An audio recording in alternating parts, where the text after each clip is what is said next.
اعوذ باللہ من الشیطان الرجیم بسم اللہ الرحمن الرحیم نحمدہ ونصلی علی رسولہ الکریم والمہدی الموعود العظیم اما بعد السلام علیکم ورحمۃ اللہ وبرکاتہ۔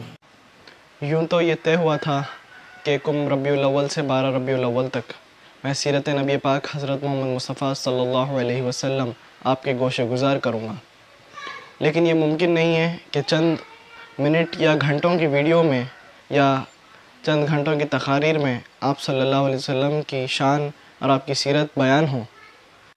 اسی لیے آج کے اس مقدس دن 12 ربیع الاول کے موقع پر، جو آپ صلی اللہ علیہ وسلم کی ولادت مبارکہ کا دن ہے، میں مختصر طور پر آپ صلی اللہ علیہ وسلم کی سیرت مبارکہ کے اہم گوشے آپ کے گوشے گزار کرنے کی کوشش کروں گا۔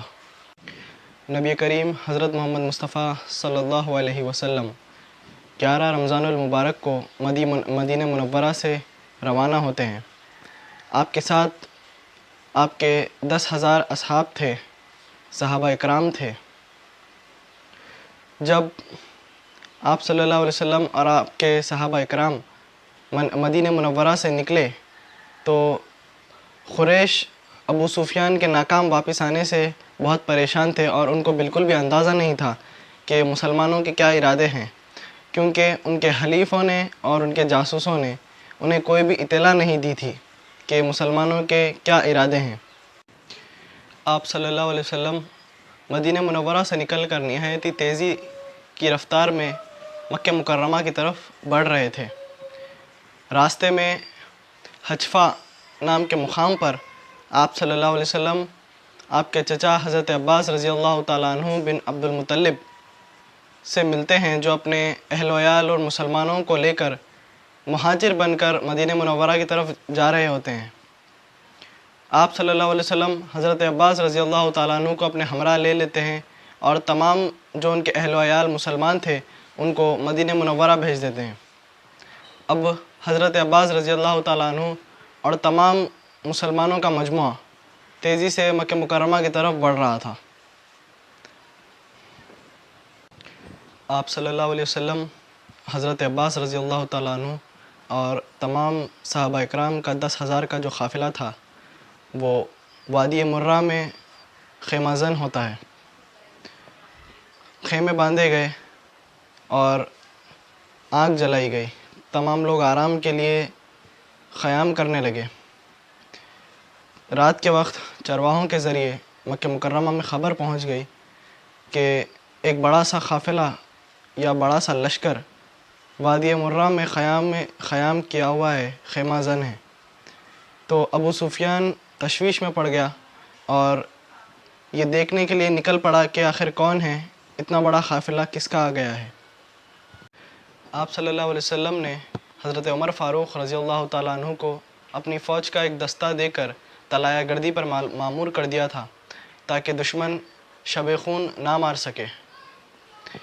دوسری طرف حضرت عباس رضی اللہ تعالیٰ عنہ کو اپنی قوم کے لیے بے چینی تھی۔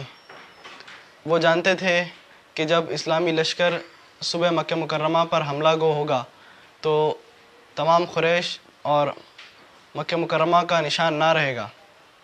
وہ چاہتے تھے کہ کسی نہ کسی طرح جنگ سے پہلے ہی تمام اہل مکہ اسلام قبول کر لے۔ ابو سفیان دور سے کھڑا ہو کر جلتی ہوئی آگ دیکھتا ہے اور پریشان ہو جاتا ہے کہ اتنا بڑا لشکر کس کا آ گیا ہے۔ اس کے ہمراہ اس کے 2 لوگ ہوتے ہیں، جن میں سے ایک کہتا ہے کہ یہ لشکر ہو نہ ہو خزاں کا ہوگا۔ ابو سفیان بہت برے لہجے میں کہتا ہے کہ اس کی اتنی مجال نہیں ہے، اس کے پاس اتنا بڑا لشکر نہیں ہے کہ وہ مکہ مکرمہ لے کر آ سکے۔ اتنے میں حضرت عباس رضی اللہ تعالیٰ عنہ ابو سفیان کی آواز سنتے ہیں اور اسے بلا کر کہتے ہیں کہ یہ لشکر نبی کریم حضرت محمد مصطفیٰ صلی اللہ علیہ وسلم کا ہے اور کل صبح مکہ مکرمہ پر حملہ کرنے والا ہے۔ یہ بات سن کر ابو سفیان کے ہوش اڑ جاتے ہیں۔ ابو سفیان حضرت عباس رضی اللہ تعالیٰ عنہ سے پوچھتا ہے کہ اب کیا کیا جائے، تو حضرت عباس رضی اللہ تعالیٰ عنہ اسے کہتے ہیں کہ تم میرے ساتھ خچر پر سوار ہو جاؤ میں تمہیں محمد صلی اللہ علیہ وسلم کے پاس لے چلتا ہوں، وہیں کچھ طے کریں گے۔ ابو سفیان بلا تعامل خچر پر سوار ہو گیا اور حضرت عباس رضی اللہ تعالیٰ عنہ کے ساتھ آپ صلی اللہ علیہ وسلم کی بارگاہ میں چلا گیا، اور اس کے ہمراہ جو 2 لوگ تھے وہ واپس مکہ مکرمہ کے لیے روانہ ہو گئے۔ جب ابو سفیان حضرت عباس رضی اللہ تعالیٰ عنہ کے ساتھ خچر پر سوار ہوئے آپ صلی اللہ علیہ وسلم کے حضور میں پیش ہونے والے تھے، تو راستے میں حضرت عمر فاروق رضی اللہ تعالیٰ عنہ مل جاتے ہیں۔ وہ ابو سفیان کو پہچان لیتے ہیں اور وہیں پر قتل کرنے کی کوشش کرتے ہیں، لیکن حضرت عباس رضی اللہ تعالیٰ عنہ کسی طرح خچر کو تیز رفتار میں نکال کر وہاں سے نکل جاتے ہیں۔ چونکہ حضرت عمر فاروق رضی اللہ تعالیٰ عنہ پیدل تھے، وہ دھیرے آ رہے تھے، اور حضرت عباس رضی اللہ تعالیٰ عنہ پہلے آپ صلی اللہ علیہ وسلم کی حضور میں پہنچ جاتے ہیں، اور ساتھ ہی میں پیچھے حضرت عمر فاروق رضی اللہ تعالیٰ عنہ بھی پہنچ جاتے ہیں۔ جب حضرت عباس رضی اللہ تعالیٰ عنہ ابو سفیان کو لے کر آپ صلی اللہ علیہ وسلم کے حضور میں پہنچتے ہیں، تو حضرت عمر فاروق رضی اللہ تعالیٰ عنہ بھی وہاں پہنچ کر آپ صلی اللہ علیہ وسلم سے اجازت مانگتے ہیں کہ یا رسول اللہ اجازت دیجیے، اس کا سر قلم کر دوں۔ حضرت عباس رضی اللہ تعالیٰ عنہ فرماتے ہیں کہ اس کو میں لے کر آیا ہوں۔ حضرت عمر فاروق رضی اللہ تعالیٰ عنہ پھر اجازت طلب کرتے ہیں، تو حضرت عباس رضی اللہ تعالیٰ عنہ فرماتے ہیں کہ اے عمر، اگر تمہارے خاندان سے کوئی ہوتا تو تم ایسے قتل پر اصرار نہ کرتے اور ایسے جلد بازی نہ کرتے۔ حضرت عباس رضی اللہ تعالیٰ عنہ کی یہ بات سن کر حضرت عمر فاروق رضی اللہ تعالیٰ عنہ فرماتے ہیں کہ اے عباس، مجھے آپ کے مسلمان ہونے پر اتنی خوشی ہوئی تھی جتنا کہ خود کے والد کے مسلمان ہونے پر بھی مجھے نہ ہوتی، کیونکہ آپ کے مسلمان ہونے کے خواہش مند رسول اللہ صلی اللہ علیہ وسلم تھے۔ ان تمام حضرات کی باتوں کو سن کر آپ صلی اللہ علیہ وسلم فرماتے ہیں کہ ٹھیک ہے، میں ابو سفیان کو 1 رات کی مہلت دیتا ہوں، اور یہ 1 رات ابو سفیان حضرت عباس رضی اللہ تعالیٰ عنہ کے خیمے میں قیام کریں گے۔ ابو سفیان صبح تک فیصلہ کر لیتے ہیں کہ ان کو اسلام قبول کرنا ہے، اور وہ آپ صلی اللہ علیہ وسلم کے حضور میں خدمت گزار ہو کر اسلام قبول کر لیتے ہیں۔ ابو سفیان جب اسلام قبول کر لیتے ہیں تو حضرت عباس رضی اللہ تعالیٰ عنہ آپ صلی اللہ علیہ وسلم کے خدمت میں آ کر آپ سے یہ درخواست کرتے ہیں کہ یا رسول اللہ، ابو سفیان ایک جاں پسند آدمی ہے، اس کو کوئی خاص عزت بخشیں۔ آپ صلی اللہ علیہ وسلم فرماتے ہیں کہ اچھا، جو خانہ کعبہ میں پناہ لے گا اس کو امان دی جائے گی، اور جو ابو سفیان کے گھر میں پناہ لے گا اس کو بھی امان دی جائے گی، اور جو اپنے گھر کے دروازے بند کر کے بیٹھے گا اس کو بھی امان دی جائے گی، اور جو راستے میں بغیر ہتھیار ملے گا اس کو بھی امن و امان کے اندر ہی رکھا جائے گا۔ ابو سفیان یہ عزت دیکھ کر بہت خوش ہو جاتے ہیں۔ اسلامی لشکر میں الگ الگ قبیلوں کے الگ الگ نشان تھے۔ ابو سفیان ایک چٹان پر چڑھ کر اعلان عام کر رہے تھے کہ جو بھی خانہ کعبہ میں پناہ لے گا اور جو میرے گھر میں پناہ لے گا وہ بالکل امن و امان میں رہے گا، اس پر کوئی مشکل نہ آئے گی۔ آپ صلی اللہ علیہ وسلم یہی چاہتے تھے کہ مکہ مکرمہ میں خون ریزی نہ ہو۔ جیسا جیسا مکہ مکرمہ میں لشکر داخل ہو رہا تھا، ابو سفیان وادی کے ٹیلے پر چڑھ کر اعلان عام کر رہے تھے کہ جو خانہ کعبہ میں یا پھر میرے گھر میں پناہ لے گا وہ بخش دیا جائے گا، اس پر کوئی مصیبت نہ آئے گی۔ لشکر اسلام میں الگ الگ قبیلوں کے الگ الگ نشانات بھی تھے۔ آپ صلی اللہ علیہ وسلم یہی چاہتے تھے کہ مکہ مکرمہ میں خون ریزی نہ ہو۔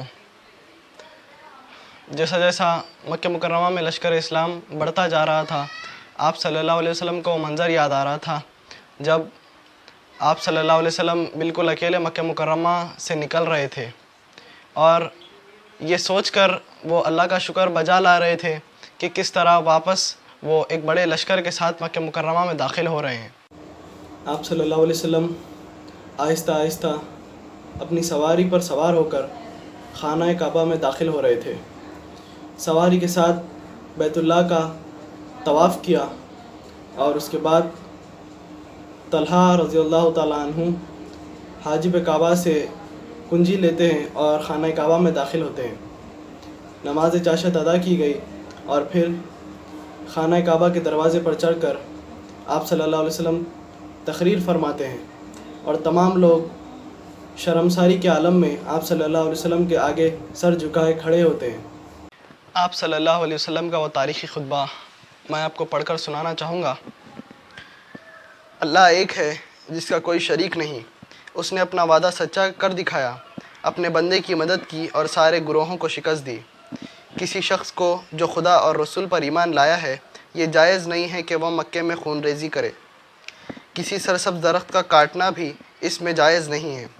میں نے زمانہ جاہلیت کی تمام رسموں کو پاؤں سے مسل دیا ہے، مگر مجاورت کعبہ اور حاجیوں کو آب زمزم پلانے کا انتظام باقی رکھا جائے گا.